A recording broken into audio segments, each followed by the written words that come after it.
I'll tell you what it is that you need to do to be successful. Some of these things aren't so malleable, but others are things that you can work on. Well, IQ, well, that's a rough one, because there's no evidence, as far as I can tell, that you can do a damn thing about your IQ. I was just reading a paper by Dan Simon today. It's a relatively recent review. Dan Simon did the Invisible Gorilla stuff, and he was looking, because there's all these companies that claim that these online brain training exercises can produce cognitive improvements, and he reviewed the literature again, and I've reviewed that literature like 6 times in the last 15 years because I keep hoping that someone will crack the problem, but it's always the same answer. It's like, you do brain training games, you get better at the game, a lot better at that game. You get slightly better at similar games, but distal games that are still heavily cognitively loaded doesn't affect your performance at all. Zero, none. So the issue of how to raise IQ, man, that's a killer. No one knows how to do it. I can tell you how to stop your IQ from decreasing as you get older. That's not so bad, because it does that. Fluid IQ decreases from the time you're 20 and pretty rapidly. It's physical health is the best preventative. So exercise, physical exercise. Weirdly enough, you'd think, well, why? Well, your brain uses oxygen like mad, right? And it needs to be kept clean and well oxygenated, and physical exercise, both like weightlifting, so anaerobic and aerobic exercise both seem to be very, very effective at staving off cognitive declines across the lifespan. So that's a really useful thing to know, because that's the only thing we know that does that.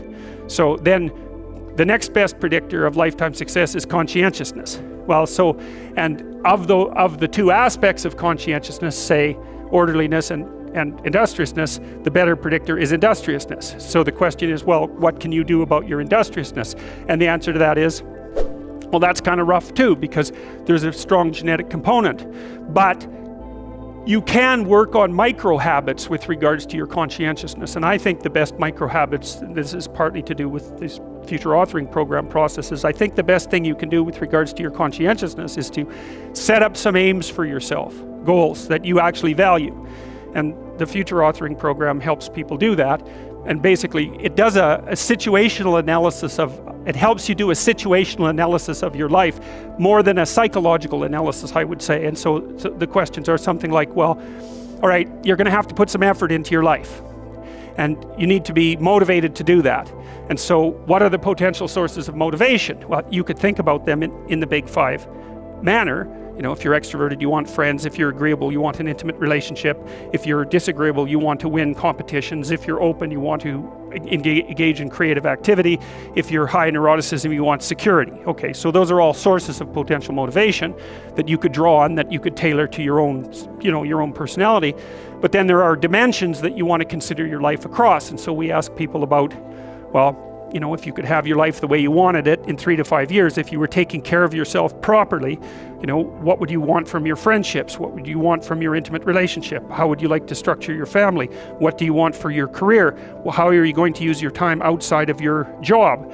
And how are you going to regulate your mental and physical health, and maybe also your drug and alcohol use? Because that's a good place to auger down, because alcoholism, for example, wipes out 5 to 10% of people. So you want to keep that under control. And then so maybe you develop a vision of what you would like your life to be, and that associates the goal. Once the goal is established, and then you break down the goal into micro processes that you can implement. The micro processes become rewarding in proportion, in relation to their causal association with the goal, and that tangles in your incentive reward system. We talked about the dopaminergic incentive reward system, and that's the thing that keeps you moving forward.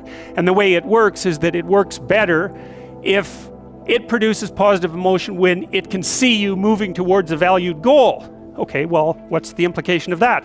Better have a valued goal, because otherwise you can't get any positive motivation working out. And so the more valuable the goal, in principle, the more the micro processes associated with that goal start to take on a positive charge. And so what that means is, well, you get up in the morning and you're excited about the day, you're ready to go. And so as far as I can tell, what you do is you specify your long-term ideal. Maybe you also specify a place you want to stay the hell away from, so that you're terrified to fail as well as excited about succeeding, because that's also useful. You specify your goal. You do that in some sense as a unique individual. You want to specify goals that make you say, oh, if that could happen as a consequence of my efforts, it would clearly be worthwhile. Because the question always is, why do something? Because doing nothing is easy. You just sit there and you don't do anything. That's real easy. The question is, why would you ever do anything? And the answer to that has to be because you've determined by some means that it's worthwhile.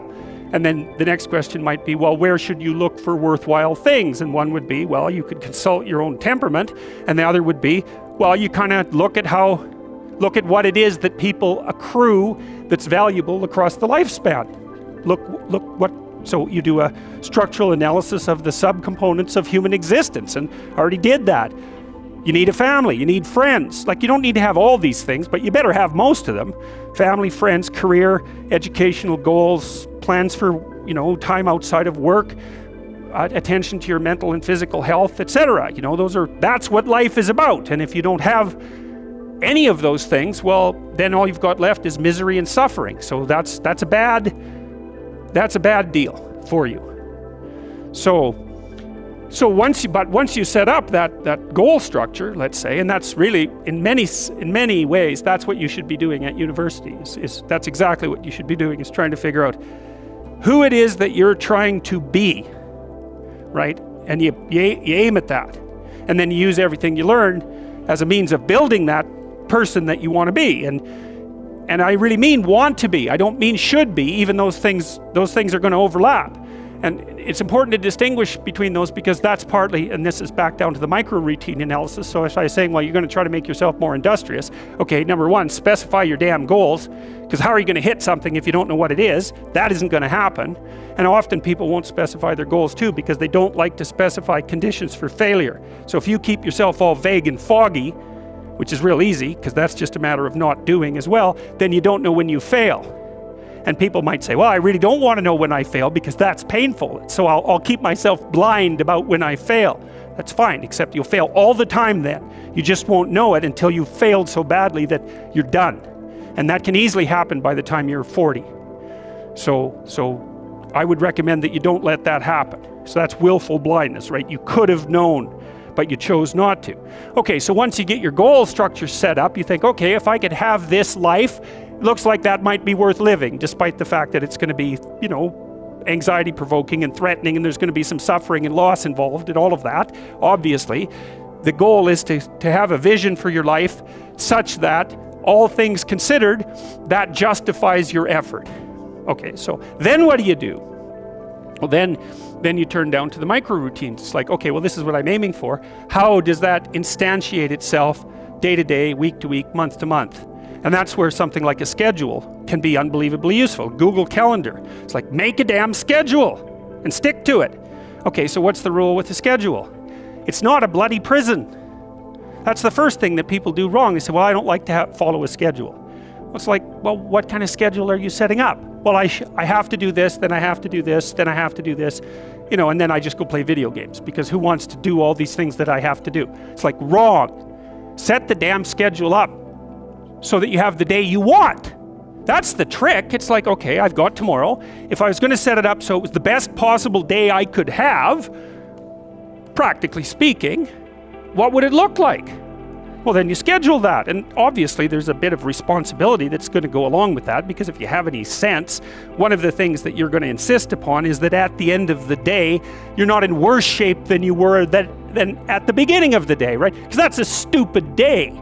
If you have a bunch of those in a row, you just dig yourself a hole and then you bury yourself in it. It's like, sorry, that's just not a good strategy.